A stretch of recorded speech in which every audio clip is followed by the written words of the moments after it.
Doctor Tanpure कारखान्याच्या निवडणुकीत सभासदांनी कारखाना सुरू होण्यासाठी आमच्यावर जो विश्वास व्यक्त केला त्या विश्वासास पात्र राहून कारखाना सुरू होण्यासाठी NCDC बँकेचे कर्ज घेण्यासाठी कारखान्याचे 3 वर्षाचे प्रशासकाचे काळासहित ऑडिट झालेले नसल्याने सदर ऑडिट होणे गरजेचे असल्याने सदर ऑडिट करण्यासाठी इतके दिवस केले हे काम येत्या 15 दिवसात पूर्ण होतात कर्ज प्रकरणाचा प्रस्ताव सादर केल्यानंतर पुढील कार्यवाही करण्यात येईल असे डॉक्टर तनपुरे कारखान्याचे चेअरमॅन अरुण तनपुरे यांनी वार्षिक सर्वसाधारण सभेस दिला।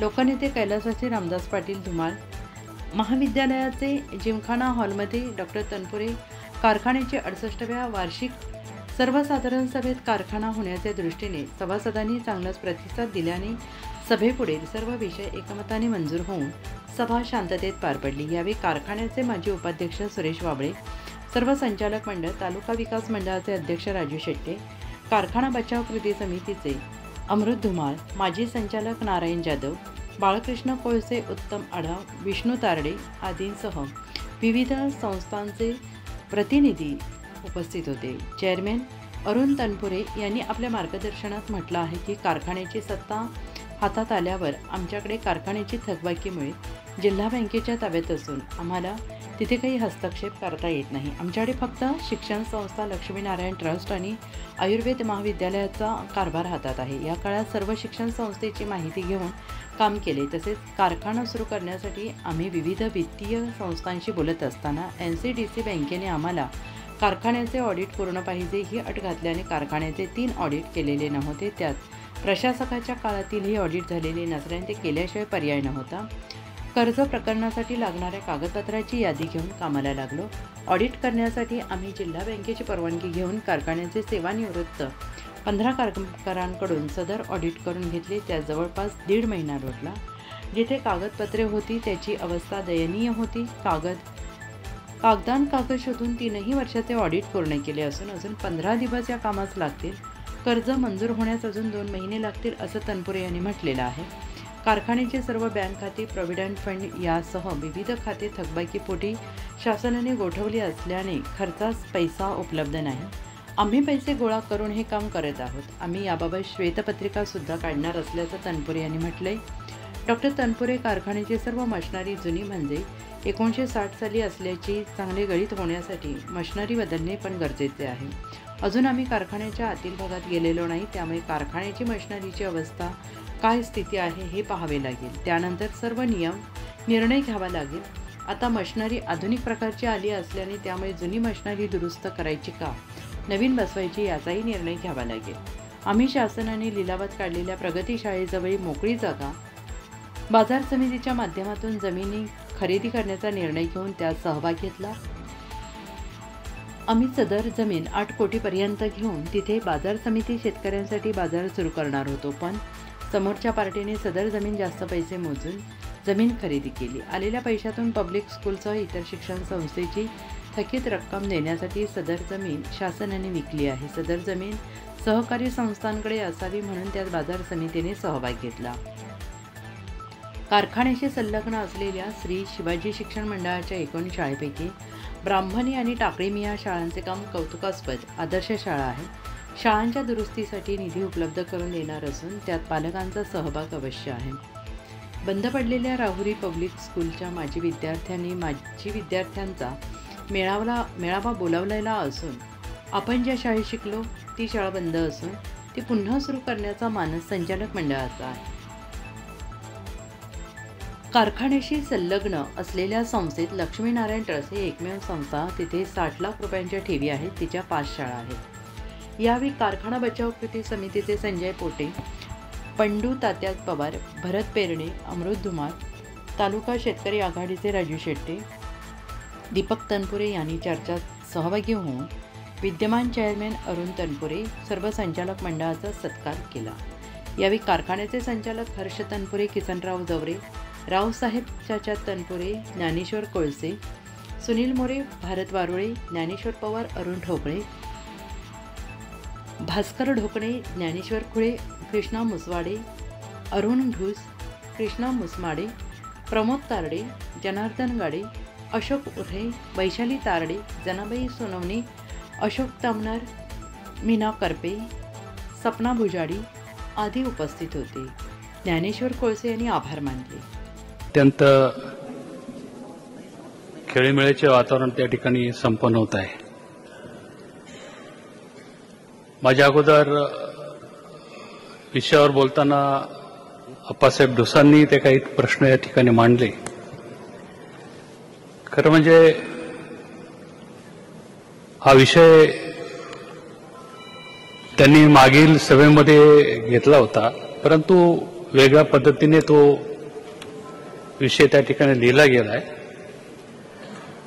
आता त्याच्यामध्ये आपण निश्चितच ती दुरुस्ती या ठिकाणी करणार आहोत. या एकाच जमिनीबद्दल विषय नाही आहे. डॉक्टर बाबुराव बापूजी तनपुरे शिक्षण संस्था असेल किंवा कारखाना असेल, या दोन्ही संस्थांच्या राहुरी तालुक्यामध्ये बऱ्याच ठिकाणी जमिनी आहेत आणि मध्यंतरीच्या 2 वर्षाच्या काळामध्ये 3 वर्षाच्या काळामध्ये थोडंसं आपलं दुर्लक्ष झाल्यामुळं बऱ्याच ठिकाणी अतिक्रमण त्या ठिकाणी झालेलं आहे. मी अप्पासाहेबांना या ठिकाणी शब्द देतो की आता सध्या आमच्या पुढे फक्त एकच काम आहे की एनसीडीसीचं कमी व्याजदराचं कर्ज आपल्याला त्या ठिकाणी कशा प्रकारे मिळवता येईल, त्याला लागणारं जे काय कागदपत्र आहे ते तयार करण्याचं काम आम्ही गेली 2-3 महिने करत आहोत. तर पुढच्या भाषणात आम्ही काय केलं ते येईलच, परंतु साधारण 15-20 दिवसामध्ये हे काम आमचं पूर्ण होईल आणि त्याच्यानंतर आपल्या तालुक्यातील ज्या काय जमिनी असतील, ज्या अतिक्रमित झाल्या असतील किंवा कोणी बळकावल्या असतील, त्या सोडवण्यासाठी आपण निश्चितच त्या ठिकाणी प्रयत्न करू आणि प्रोसिडिंगमध्ये त्या पद्धतीने अप्पासाहेबांनी मागणी केली तशी दुरुस्ती त्या ठिकाणी करता येईल. भारत पेरणेने यांनी सांगितलं की ऑडिट सभेपुढे या ठिकाणी ठेवलं नाही. प्रशासकाच्या 2 वर्षाच्या अगोदरचं जे 1 वर्ष होतं ते संचालक मंडळ त्यावेळेस सत्तेवर होतं. त्यांनी खरं म्हणजे ऑडिट रिपोर्ट तयार करायला पाहिजे होता, परंतु तो केला नाही. ज्यावेळेस आम्ही मुंबईला एनसीडीसीच्या कामासाठी अजितदादांकडे गेलो त्यावेळेस त्यांनी आम्हाला काय काय कागदपत्र आपल्याला या प्रपोजलसाठी लागणार आहेत त्याची यादी दिली. त्यामध्ये असं पाहिलं की आता आपल्याला 3 वर्षाचं ऑडिट निश्चितच करावं त्या ठिकाणी लागणार आहे. याचं कारण असं होतं की एखाद्या संस्थेचं, वित्तीय संस्थेचं कर्ज जर आपण घरासाठी जरी घ्यायला गेलो, पतसंस्थेत गेलो किंवा बँकेत गेलो, तर बँक तुम्हाला 1760 कागद त्या ठिकाणी मागते आणि त्याच्यानंतर तुम्हाला कर्ज त्या ठिकाणी मंजूर होतं. आपलं कर्ज साधारण 400 ते 450 कोटीचं कर्ज आपल्याला त्या ठिकाणी मिळावं अशी अपेक्षा त्या ठिकाणी आहे आणि त्याच्यासाठी मग बरीचशी कागदपत्र गोळा करणं, त्याच्यामध्ये ऑडिट रिपोर्ट हा महत्वाचा होता.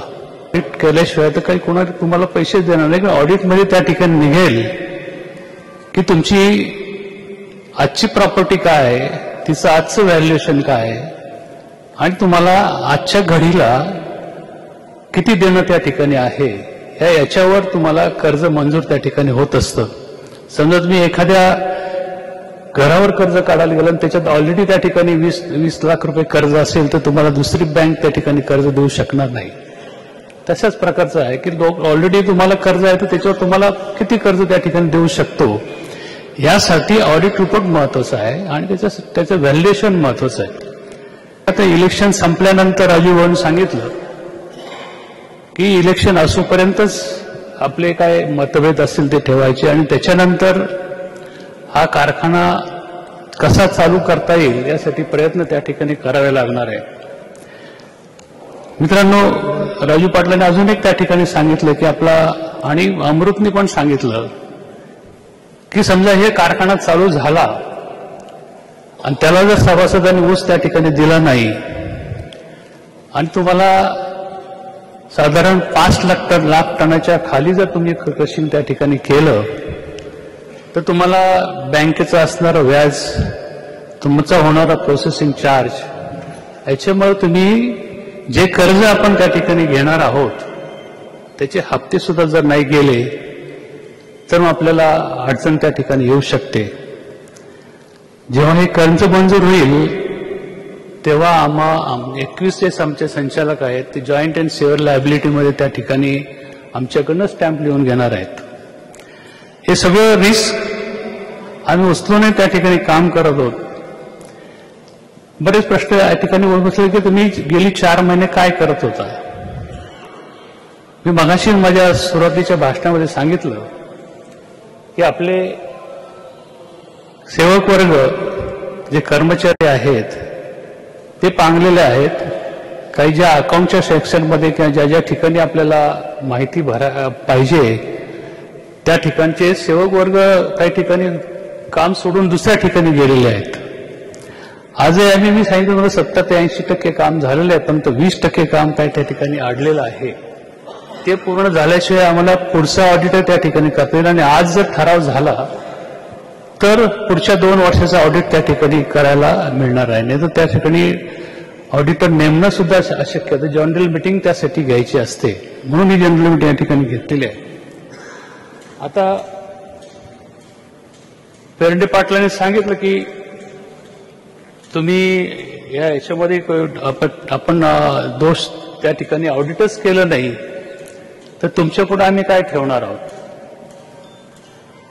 म्हणून पुढे एक जनरल मीटिंग त्या ठिकाणी घेऊ, त्याच्यामध्ये हे सगळं सविस्तर त्या ठिकाणी माहिती देऊ.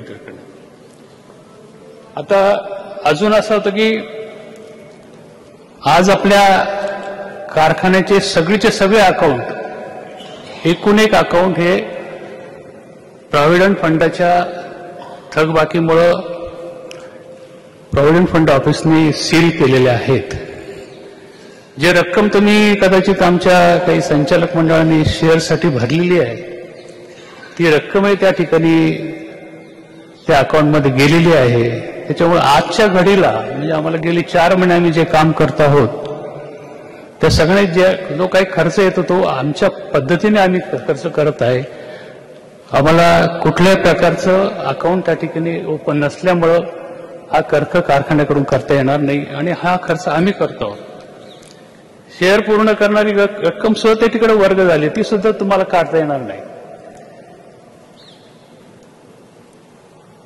अशा प्रकारे पोटे संजयनी सांगितले ऑडिट करू शकत नाही, पण ऑडिट करणं गरजेचं आहे. श्वेतपत्रिका ही ज्या वेळेस आपलं कर्ज मंजूर होईल त्यावेळेस सगळा आढावा आपल्याकडे त्या ठिकाणी ठेवण्यात येईल. कारण ऑडिट केल्याशिवाय आपल्याला कर्जही मिळू शकत नाही आणि ती श्वेतपत्रिका आपण निश्चितच त्या ठिकाणी काढणार आहोत.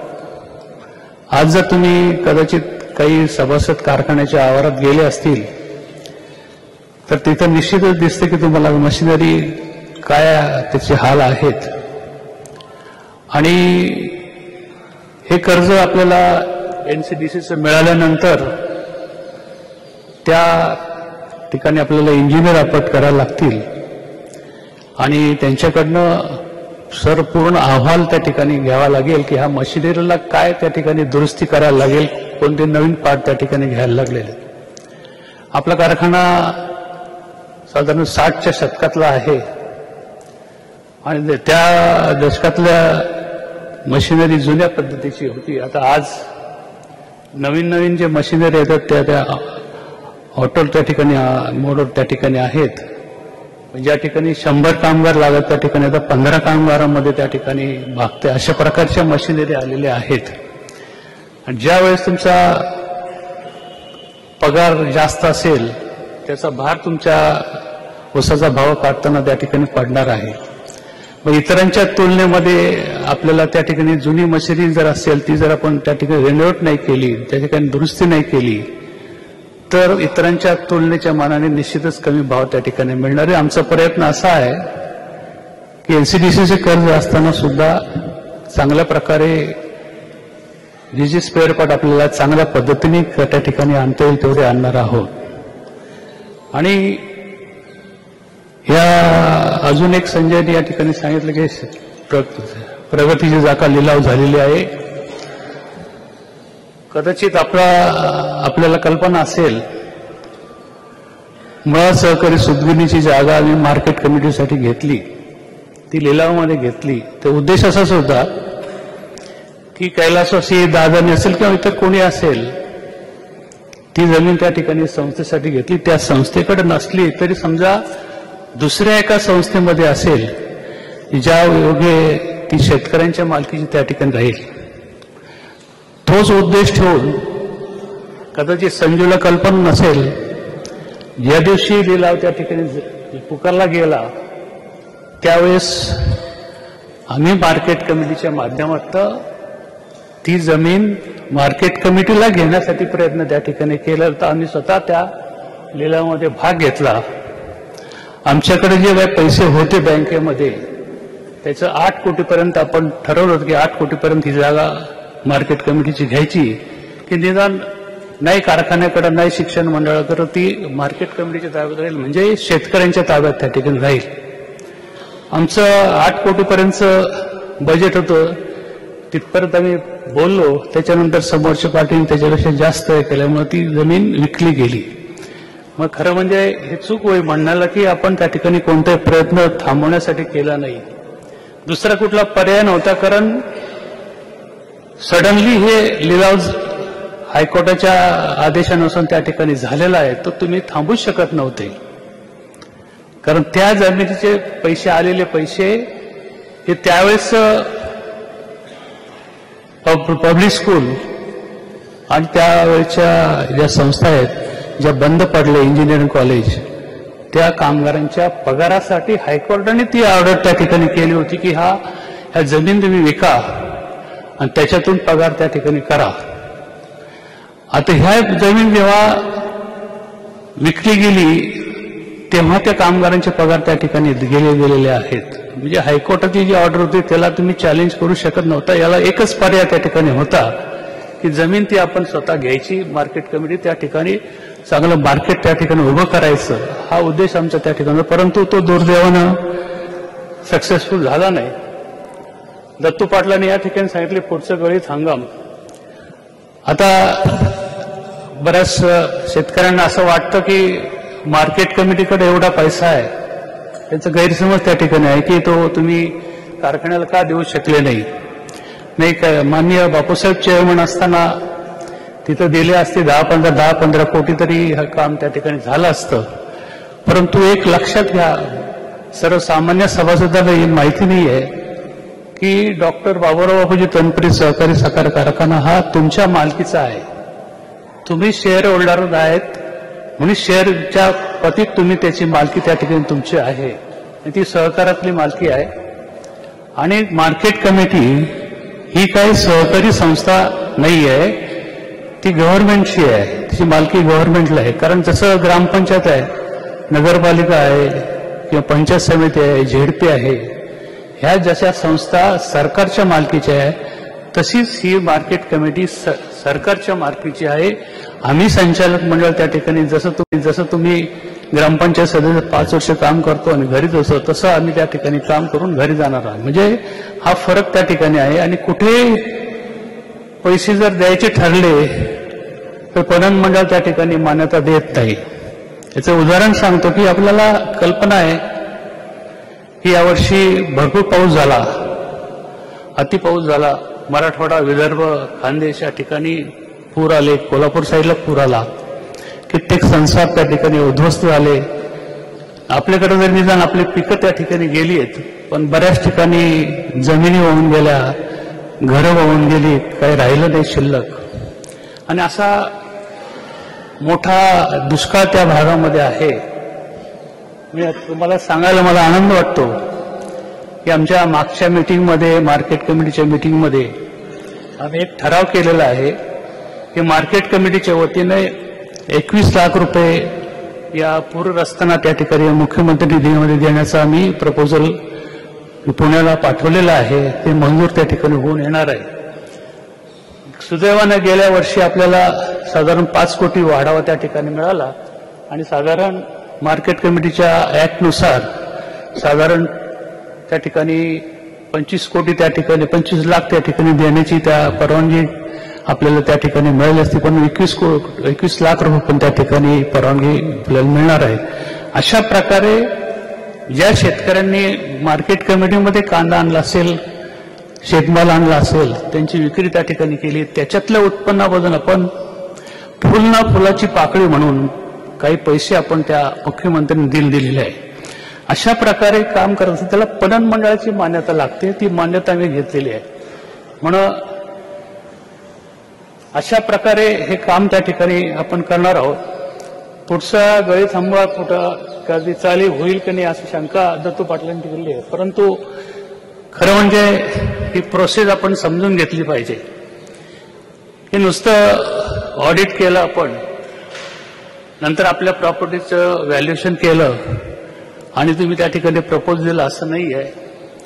हे एनसीडीसीची जी कमिटी आहे त्याच्यापुढे आपल्याला एक प्रोजेक्ट रिपोर्ट त्या ठिकाणी करून द्यायला लागेल.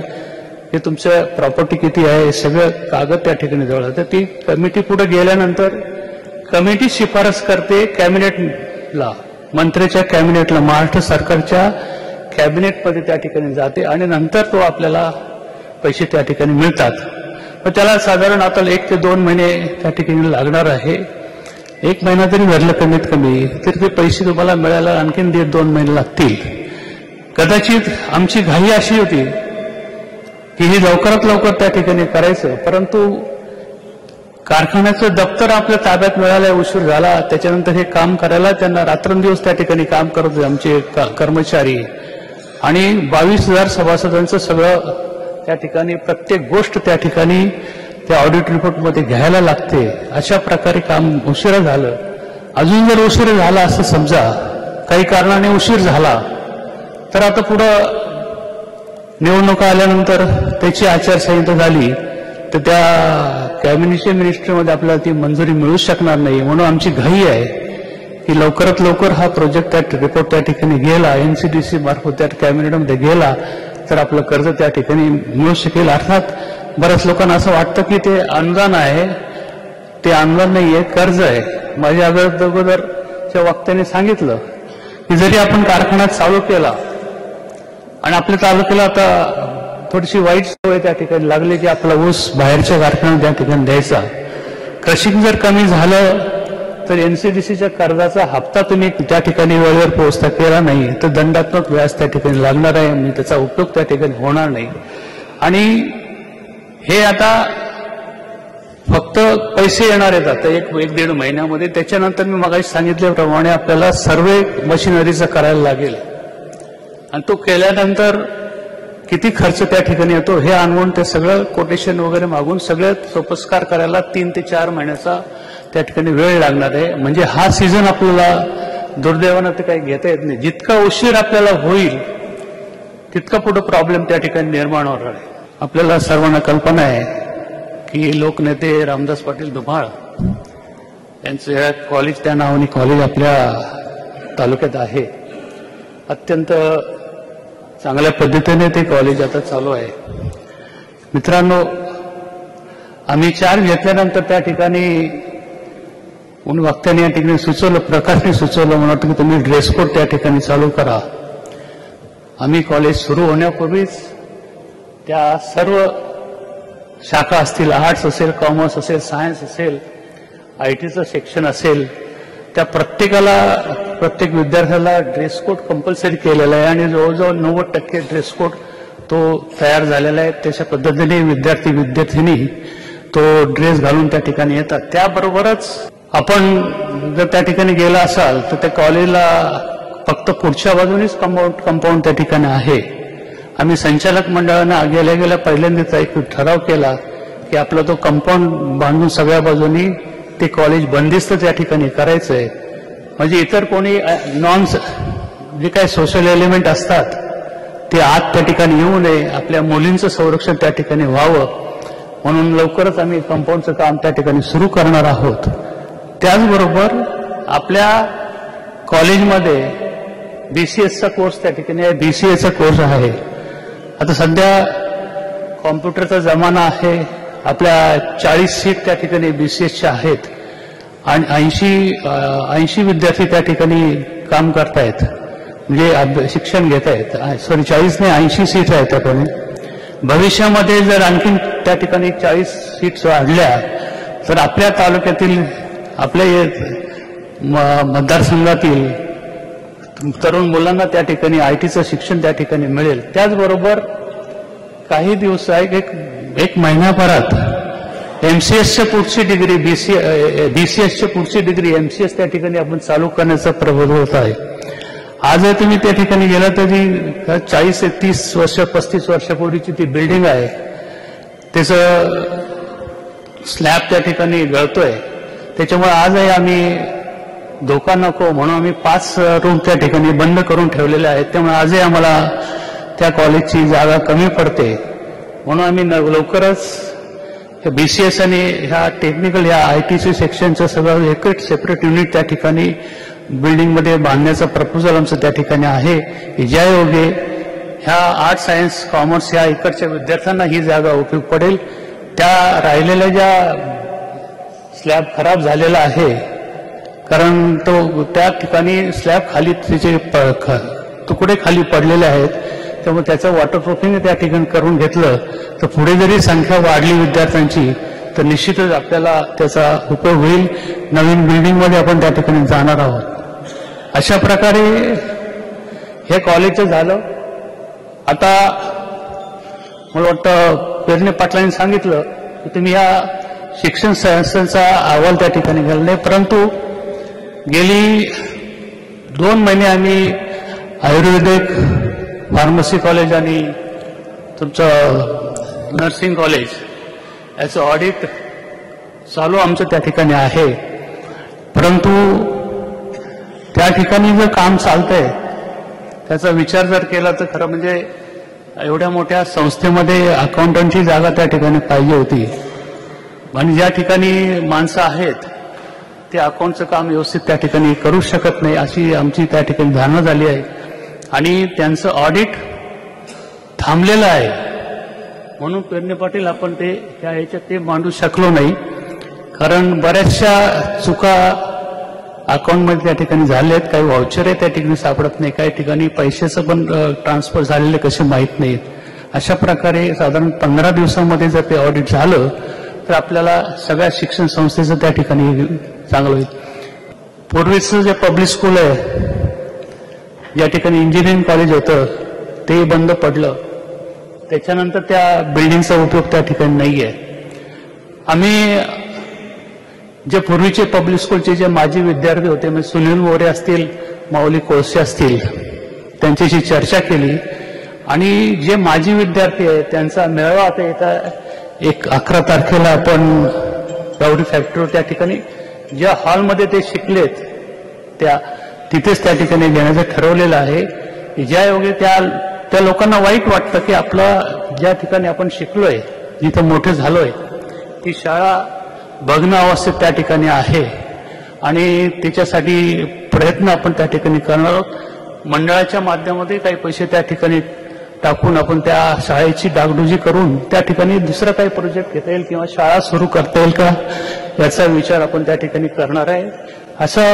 अशा प्रकारे आपण जेवढी बाहेरून जेवढी मदत मिळते तेवढी मिळण्याचा प्रयत्न करणार. आता मित्रांनो सांगतो, माझे एक स्नेही आहेत MIDC मध्ये, त्यांना मी विनंती केली की आम्हाला तुम्ही काही CSR मध्ये फंडामधून काही मदत करा. म्हणजे ती CSRचा फंड म्हणजे एखादी इंडस्ट्री असेल तर त्यांनी त्यांच्या नफ्यातला थोडा पैसा ह्या सामाजिक कार्यासाठी त्या ठिकाणी द्यायचा. मग शाळेला तुम्ही द्या म्हणलं. त्या व्यक्तीने आम्हाला 40 कॉम्प्युटर त्या ठिकाणी दिलेले आहेत आणि त्यांनी अट घातली की माझं नाव कुठं आलं नाही पाहिजे. म्हणजे इतकं, आणि हे तुम्हाला दरवर्षी देत राहणार म्हणे. मग 40 पैकी आपण जवळजवळ 19 जे कॉम्प्युटर होते ते आपल्या 19 शाळांमध्ये आपण एक कॉम्प्युटर दिलाय. 10 कॉम्प्युटर आपण कॉलेजमध्ये दिलेत या BCSच्या साठी, कारण 80 विद्यार्थ्यांमध्ये 40च कॉम्प्युटर त्या ठिकाणी आहेत. 40 आणि 10 50 झाल्यानंतर थोडंफार त्यांना रिलीफ त्या ठिकाणी मिळू शकतो. आणि आपण दरवर्षी आम्ही असं आमच्या बजेटमध्ये ठरवलंय की त्या कॉलेजला, त्या BCSला दरवर्षी 10 कॉम्प्युटर वेगळे घेऊन द्यायचे की ज्यायोगे त्या विद्यार्थ्यांना शिक्षण त्या ठिकाणी मिळू शकेल. अशा प्रकारे आमचा गेल्या 3-4 महिन्याचा त्या ठिकाणी आहे. आमचा सगळ्यात जास्त मोठा एम, आमचं जास्त लक्ष आम्हाला NCDCच्या कर्जाकडे तिकडं आहे. त्यामुळं कदाचित 1-2 महिन्यामध्ये आपल्याला हे पैसे मिळाले तर आपलं आतलं काम आहे त्या ठिकाणी सुरू होऊ शकेल, एवढंच या ठिकाणी सांगतो. कदाचित थोडा लवकरही होऊ शकतं, परंतु शेवटी आपल्या हातात फक्त त्या ठिकाणी प्रपोजल देणं एवढंच त्या ठिकाणी आहे. आणि बऱ्याचशा शाळांमध्ये, कॉलेजमध्ये काय सुधारणा करायची असेल त्या आम्ही करणार आहोत. ज्याबरोबर कॉलेजमध्ये अजूनही सांगतो की त्या ठिकाणी चांगले जवळजवळ 2000 विद्यार्थी त्या ठिकाणी विद्यार्थिनी आहेत, परंतु टॉयलेटची त्या ठिकाणी व्यवस्था आजही नाही. तर आपणही त्या ठिकाणी टॉयलेट वगैरे हे चांगल्या प्रकारे त्या ठिकाणी देऊ शकेल. त्यामुळे आणि लक्ष्मीनारायण ट्रस्ट, मित्रांनो, लक्ष्मीनारायण ट्रस्टचे काही आपले 5-6 शाळा त्या ठिकाणी आहेत. अत्यंत चांगल्या प्रकारे लक्ष्मीनारायण ट्रस्टचं काम चालू आहे. कारण आम्ही ज्या दिवशी लक्ष्मीनारायण ट्रस्टमध्ये गेलो ट्रस्टी म्हणून, आम्ही विचारलं तुमची काय परिस्थिती त्या ठिकाणी आहे. मग मला सुखद धक्का बसला की त्या ठिकाणी या छोट्या लक्ष्मीनारायण ट्रस्टमध्ये 60 लाख रुपये FD करून ठेवली गेलेली होती. आम्ही इतर शाळेत बघतो की त्याचे पैसे शिल्लक नाही आहे, पण या ट्रस्टने गेल्या 3 वर्षामध्ये 5 वर्षामध्ये काटकसरीचा करून 60 लाख रुपये FD त्या ठिकाणी ठेवली. आता आपण काय झालं ते त्या जवळ 30 ते 35 वर्ष या लक्ष्मीनारायण ट्रस्टला त्या ठिकाणी ITI सुरू करून झालेला आहे. त्या ठिकाणी समजा मोटर मेकॅनिकचा कोर्स असेल तर त्या ठिकाणी इंजिन हे पूर्वीचं 12-10 ते इंजिन होतं, ते इंजिन त्यांच्या परीक्षेसाठी आहे. पण आता आपण त्यांना ठरवलं की आपण त्या ठिकाणी काही खर्च करून या मुलांना अद्ययावत, आता आजच्या गाड्या सगळ्या इलेक्ट्रॉनिक त्या ठिकाणी आहेत. त्या मोटरसायकली जुन्या होत्या, राजदूतचे इंजिन त्या ठिकाणी अभ्यासाला मिळायचं. आता आपण त्या ठिकाणी खर्च करून त्या ठिकाणी चांगल्या प्रकारे शिक्षण त्या ठिकाणी ITIला मिळेल असं काय. कारण आपल्या ITIचा रिझल्ट फार छान आहे आणि बरोबर प्लेसमेंट खूप चांगल्या ठिकाणी विद्यार्थ्यांची झालेली आहे. थोडा खर्च केला तर निश्चितच मला वाटतंय की आपल्याला चांगल्या प्रकारे त्या ठिकाणी विद्यार्थी तयार होऊ शकतील आणि त्यांना जॉबही त्या ठिकाणी मिळू शकेल. आयुर्वेदिक कॉलेजच्या याच्यामध्ये आपल्याला जागाही वाढून मिळाल्या आहेत, PGच्या जागाही वाढून मिळाल्या आहेत. तर त्या वाढलेल्या जागेसाठी आपल्याला काही इमारतीची दुरुस्ती त्या ठिकाणी करायला लागेल. तेही प्रपोजल आम्ही या ठिकाणी करतो आहोत. आता जे हॉस्टेल पूर्वी बांधले गेलेले आहेत, नर्सिंगचे हॉस्टेल असेल किंवा औषधी त्याचे हॉस्टेल असतील, त्या मुलींचे हॉस्टेल त्यांनी आता खाली केलेत. कारण ती बिल्डिंगमध्ये आता इतकं पाणी आता कालच्या पावसामध्ये आलं की ते मुली बसू शकत नव्हत्या तिथं, जोपर्यंत बाज राहिलं तर दुसऱ्या ठिकाणी त्यांना आपण हलवलंय आणि त्या बिल्डिंगचं रेनोव्हेशन त्या ठिकाणी आपण करणार आहोत. त्याचबरोबर आयुर्वेदिक कॉलेजला जे काही आपल्याला सीट वाढून मिळाले असतील त्यासाठी जी काय बिल्डिंग दुरुस्ती करायची ती पण दुरुस्ती आपण त्या ठिकाणी करणार आहोत. एवढं या ठिकाणी सांगतो. आमच्या पद्धतीने कोणताही, आमचे सर्व संचालक त्या ठिकाणी चांगल्या प्रकारे काम करत आहेत आणि सहकार्य त्या ठिकाणी सोपवांचं मिळत आहे. मला खात्री आहे की 1-2 वर्षामध्ये या सगळ्या शिक्षण संस्था चांगल्या प्रकारे त्या ठिकाणी नावारूपाला येतील. एवढं या ठिकाणी आठवण देतो. आपण या ठिकाणी आलात आणि आजची मीटिंग हसत करत या ठिकाणी पार पडली त्याबद्दल आपणा सर्वांना मनपूर्वक धन्यवाद देतो. माझे 2 शब्द संपवतो आणि आपली रजा घेतो. धन्यवाद. उत्तर महाराष्ट्र न्यूज नेटवर्कसाठी अय्यूब पठाण, राहुरी तालुका प्रतिनिधी. आत्मा मालिक मल्टी स्पेशालिटी हॉस्पिटल येथे मोफत सुविधा, अँजिओग्राफी, अँजिओप्लास्टी, बायपास सर्जरी, सर्व प्रकारचे OPD केस पेपर फ्री, सोनोग्राफी फक्त 400 रुपयात, एक्स-रे फक्त 100 रुपयात, लॅब तपासणीवर 50% सूट, औषधींवर 20% सूट. अधिक माहितीसाठी संपर्क 90 90 91 91 96 तसेच 7304 75 56 55. आमचा पत्ता Atma Malik multi speciality hospital, Kokamthan, Shirdi Kopargaon road, Samruddhi Mahamarg circle जवळ, कोपरगाव.